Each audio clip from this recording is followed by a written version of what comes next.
let's talk about Michigan, because they got a really big game for the Big Ten championship against the Purdue Boilermakers. Now, Michigan favored by 16.5. Game is at 8 Eastern, obviously in Indianapolis. And for Michigan, you talk a lot with these less experienced teams because 2 new coordinators, 8 new starters on defense, voluntarily have a new quarterback. It's first year starting in the program. And you would imagine, hey, is the stage too big for them? Hey, they just beat Ohio State. Is this a letdown spot in the Big Ten title game? I don't think it is. Jim Harbaugh talks a lot about the happy mission. I think for Michigan, the happy mission just continues in this game. Looking to go back-to-back and winning the Big Ten title. And it's so funny because think about what we were saying about Michigan a few years ago. It was, hey, is Jim Harbaugh the right guy? Hey, how long does he have to fix it at Michigan? Oh, where's the team at? Even going into this offseason, where's the team's psyche at? Because Jim Harbaugh wanted the Vikings job. Well, they're sitting there undefeated, more than likely going to be in the college football playoff and have a chance to go back-to-back winning Big Ten titles. So we'll leave that there. For Purdue, though, nobody has given them a chance. Look at the number, 16.5. That is a very big spread, and nobody is thinking Purdue is going to do anything in this game. I promise you. For Jeff Brohm and company, they're fine with that. They're absolutely fine with that. One thing that I think could give Purdue some confidence is the way that they beat Illinois. Because Illinois, remember, they pushed Michigan a little bit till Jake Moody had to hit a game winner, call game blouses to win that game. Purdue beat Illinois, and Illinois, I think, will play a very similar style as Michigan. Same kind of identity. Run the football, win in the trenches. For all the conversation around Purdue and how big of an underdog they are, I think a lot of people are forgetting the way that they played Illinois. So something to think about as we break down this game. Really quickly, if you have not yet subscribed to the channel, we'd love to have you here. Had a ton of the Michigan faithful join us in the last week or so, upwards of 1,000, so thank you. If you haven't yet joined the party, come join us. Water's fine. Go ahead, subscribe. Also, follow me on the social channels at JD Piquel on Twitter and on Instagram. So here's my big question for Michigan to start this whole thing off. J.J. McCarthy went ballistic, went absolutely nuts against Ohio State in Columbus. We got to see it live and in person. Do we get an encore from the past game? Because I promise you, Purdue, they're likely going to take the same approach that Ohio State did. I think they're going to sell out to stop the run. And here's the thing. Chase Brown for Illinois, one of the best backs in the country, they held him to 98 yards. Now, 98 yards is still pretty solid, but for Illinois, that to be their identity, they didn't have a counterpunch. They weren't able to throw the football. And I promise you, Purdue is watching that tape, seeing what they did well against Illinois, and trying to re-implement that same kind of game plan. When I was younger, my dad and I played hoops in the front yard, played a game called Horse. You already know how it works. Essentially, you have to make a shot you make a shot, your opponent has to make that same shot. At the end of the game, though, if you miss the shot that your opponent just made, stay with me here, there is a point where you have to prove it, meaning you have a second chance to make that shot, or your opponent has to remake that shot. You hear what I'm saying here? Bottom line, Michigan will have to prove that they can make that same shot they made against Ohio State in the past game. Because anybody can do it for one game, right? Like, that's what Illinois is thinking. Okay, you did it against Ohio State. They had some things defensively on the back end that were a little bit leaky. Cornelius Johnson spinning their DB like a top. Didn't necessarily have enough on the back end to be able to hang with them, and it just happened over and over again. Illinois saying, okay, if you beat us that way, that's fine, but we're going to make you prove that you can do it again. So, for Michigan, if they can't do that, it might be similar to that Illinois game we saw for Purdue. Not to overemphasize the importance of this Illinois-Purdue game, but I'm just saying that's the kind of game that I think Purdue could win.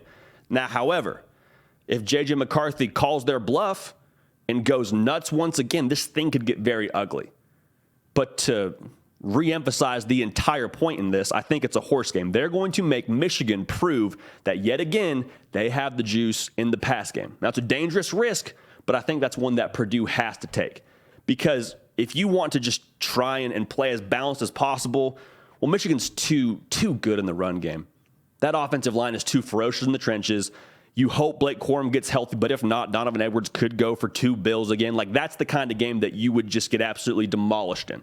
So you have to commit extra to the run game and say, J.J. McCarthy, Michigan pass game, Michigan receiving core, prove it. Second thing I'm looking at, there's going to be a really good matchup between Purdue's Charlie Jones and the Michigan secondary.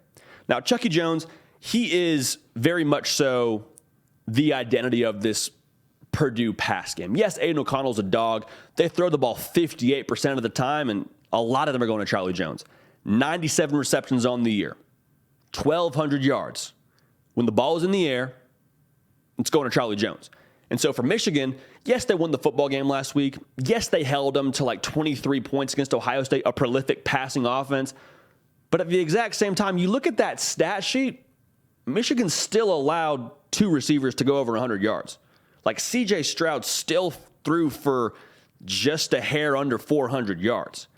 Now, I will say this, I will concede this point. Ohio State and their receiving stable is superior to the one-man band of Chucky Jones. So I'm just saying, how much of an impact does Charlie Jones get to have on this game? Because in an upset like this would require, it's not so much about having all the matchups. It's about having one and just milking that and going back to the well again and again and again. So I think at some point in time, Michigan will have to have answers for Charlie Jones. But that matchup in itself, I think, will dictate a lot of this game. Because let's say they shut down Charlie Jones. Let's say they shut down the Purdue pass game, really starting and ending with Charlie Jones, in my opinion. I think it's game over. Like, if you take away Charlie Jones, you take away the identity of this Purdue offense, you're taking away their fastball. And I don't know they have a curveball to go with it. I don't think they have a counterpunch on top of that to be able to beat Michigan. Because you're not running the ball in Michigan. Just kind of the way this thing works. They're top 5 in the country in terms of yards per carry allowed, right around 3. That defensive line is ferocious. It's just not going to happen. So a lot of what can hurt Michigan, in my opinion, starts and stops with what Charlie Jones can do. Michigan secondary will still have their work cut out for them for the second week in a row. Now, here's the thing. In a game like this, when it comes to these hinge points, sometimes we include what I like to call a backbreaker. Meaning, yes, we have these different hinge points, but here's the one variable, the one factor that I think just tells the entire story. And that is that the Michigan weight is just far too heavy when it comes to the second half for this Purdue team. And I've said it before. I believe J.J. McCarthy said something similar in his post-game press conference after Ohio State. But this Michigan team is a lot like an anaconda. Like in the first quarter, second quarter, it's feeling tight. Like that anaconda is around you and it's starting to squeeze a little bit, but you still have some breath. You're keeping your back straight. You're trying to just outlast them. By the third and fourth quarter, guess what?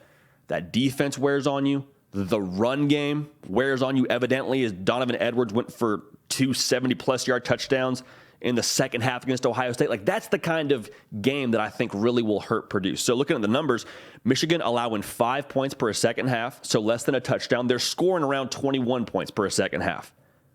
There's that weight. There's that weight that just wears on you and causes you to crumble. And then Purdue, to make matters worse, this is why it's a backbreaker, they're 71st in the country in terms of points per allowed in the second half in 13. So Purdue, not a phenomenal second half defense, which tells me the stamina / the adjustments aren't there. And then pair that with what Michigan does best in the second half. They pride themselves on being a second half team. I think that's bad news for Purdue. So I think Michigan comes out. I don't know if it matters or not if they win this game, to be honest, for the playoffs. I mean, we'll see what happens. But to be fair, I do think they win this game. I think it's a matter of when, not if, when they start to crumble that Purdue secondary in the second half. I think it's a big rushing day. Yet again, I think J.J. McCarthy balls out again. I think he proves that this Michigan pass game is for real. They do have their ducks in a row. This is who they are now. They're a multiple team offensively. I think they end up burying Purdue 41-24. So we take Michigan to win.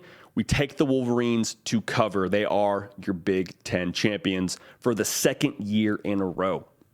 Hey, y'all, thanks so much for watching. Subscribe to the channel here to make sure you don't miss an episode of The Hard Count. Also, be sure to check out other videos on the On3 YouTube channel.